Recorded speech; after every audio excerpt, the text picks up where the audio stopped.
හයි අපි මිඩ් වෙකේෂන් එකත් එක්ක රිලැක්ස් වෙන්න කියලා මාරුල තියෙන ක්ලබ් ෆාම් එකකට ආවා.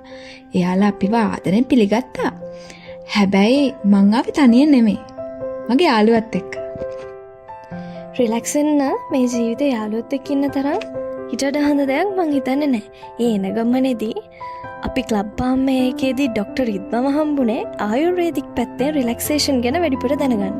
ඒ කන්සල්ටේෂන් සෙෂන් එකෙන් පස්සේ අපි රිලැක්ස් වෙන්න කියලා හිතාගෙන ගියා ආයුර්වේදික් සෙන්ටර් එක පැත්තට.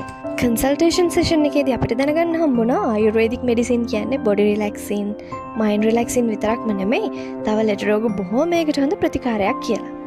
තෙන්ට ගියොත් ඔයගොල්ලන්ට ෆුඩ් මසාජ් විතරක් නෙමෙයි, head massage, full body massage, steam bath වගේ ගොඩක් සර්විස් ඔයගොල්ලන්ට ලබා ගන්න පුළුවන්. අපි ඒ ගැන වැඩි විස්තර පහළ ඩිස්ක්‍රිප්ෂන් බොක්ස් එකේ දාලා තියන්නම්.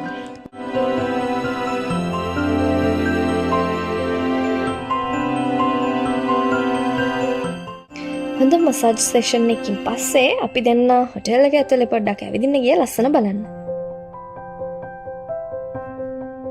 හොඳටම බඩගිනි වෙලා තිබ්බ නිසා අපි ගියා බුෆේ එක පැත්තට.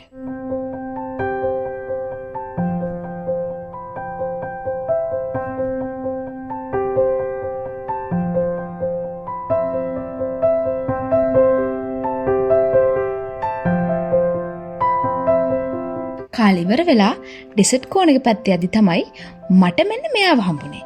බලන්න ඔයාලා දන්නවද කියලා? ලන්ච් එකෙන් පස්සේ යාළුවෙකුත් හම්බෙලා අපි ගියා මතක තියාගෙන ලස්සන ෆොටෝස් ටිකක් ගන්න. ඉතින් ලස්සන ෆොටෝස් ගන්නවා නම් මෙතන මාරම ලස්සන වීව් එකක් තියෙනවා.